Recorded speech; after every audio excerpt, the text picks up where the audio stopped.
You now have 6 months to live. How would you feel if your doctor told you that you would not live to see another birthday or another Christmas? You have become one of the terminally ill, destined to live your last few months alive, but with your health rapidly deteriorating.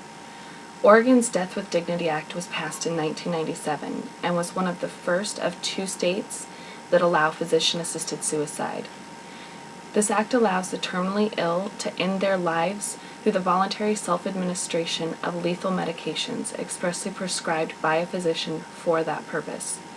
In the statute, terminally ill is defined as an incurable and irreversible disease that has been medically confirmed and will, within reasonable medical judgment, produce death within 6 months. Today I will be providing you with 3 reasons why the terminally ill should be able to have this option, not just in Oregon and Washington, but across the nation. The first reason why physician-assisted suicide should be legal is, of course, the most obvious. It can save a tremendous amount of pain and suffering.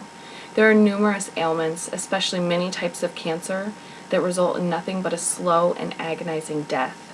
We put our trust in our doctors, and they spend enough time in school to know when our days are numbered and what's in store for us for the last few days.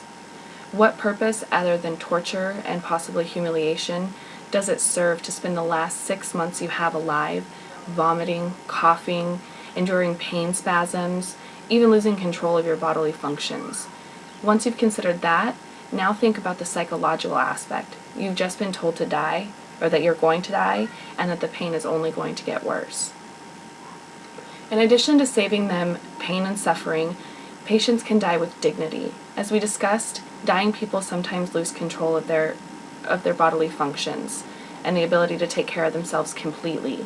The vomit, drool, urine, and feces, and even other indignities must be attended to by somebody, whether it's a nurse or a family member. Virtually all of our loved ones want their last memories to be of how we once were, not what we ended up being. We should let people die with their dignity, their pride, and their self-worth all intact. The next reason why the Death with Dignity Act should be legalized across the nation is that with this method, the pain and anguish of the patient's family and friends can be lessened, and final goodbyes can be said. Friends and family of the patient often suffer as much or even more as the patient themselves.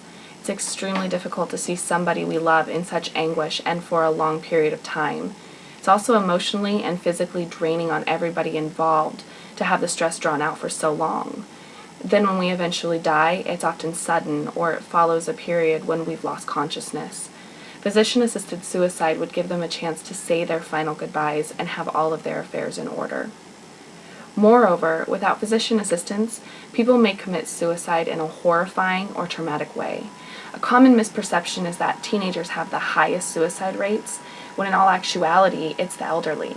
According to suicide.org, in 2001, there were over 30,500 suicides, and of that, over 5,000 were ages 65 plus.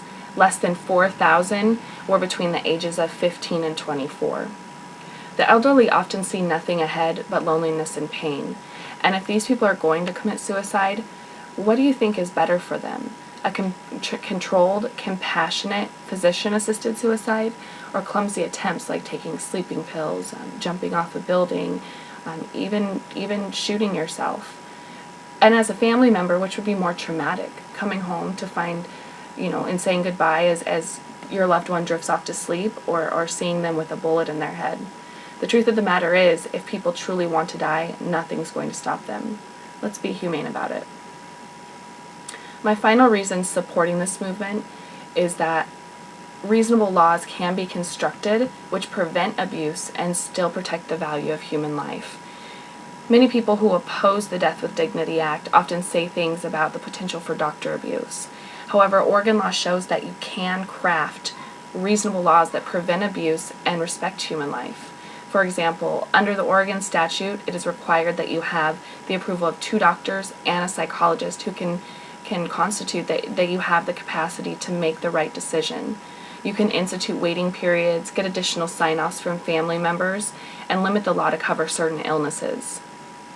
Since we are discussing the value of human life, let's not forget that with this procedure, vital organs can be saved, which allow doctors to save the lives of others who can be saved.